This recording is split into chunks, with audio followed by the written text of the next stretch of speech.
اسمعوا انا بدي احكي لكم نكته. اول مره في محشش لبس كنسته بالعكس. ليش؟ مشان يحك ظهره من قدام. اسمعوا انا بدي احكي لكم نكته. اول مره في واحد باكستاني اتجوز وجاب ولد، قام سماه باكستالت. هذا ابنه الباكستالت كمان كبر واتجوز وجاب ولد، قام سماه باكس اول على اسم جده.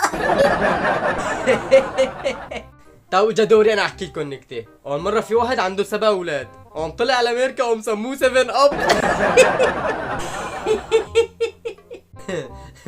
اسمعوا هي.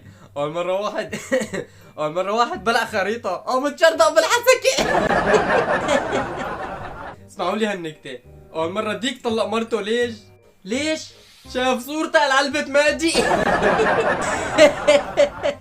تعالوا انا احكي لكم نكته. قال في نمله وقفت صوص. ليش؟ فكرته تاكسي. على سيرة النمل، قال في نملة لونها زرقاء. ليش؟ لابسة جنز.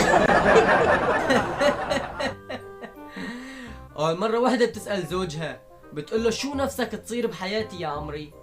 برد عليها نفسي اكون ازازتك البارفان. بتقول له ليش؟ بيقول لها عشان كل ما تضربيني على راسي ادفل بوجهك. شو لك حجي؟ من ايمت صاير بتعرف تنكت؟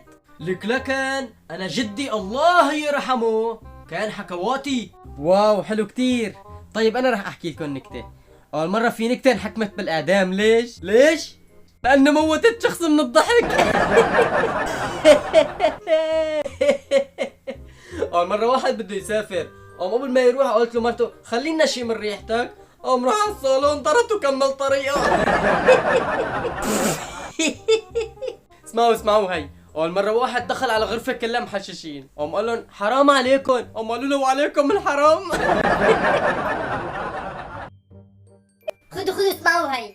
اول مره واحد اسمه انس اتجوز وحده اسمها لين، قام خلف وبرة انسولين. حلوه. اسمعوا هي.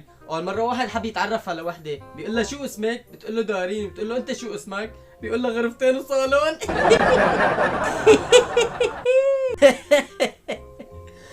اسمعوا هي. ليش جوحا كل ما اول ما يروح على الحرب بشلح بالزلط؟ ليش؟ مشان اذا اجت طلع عليه تخجل منه.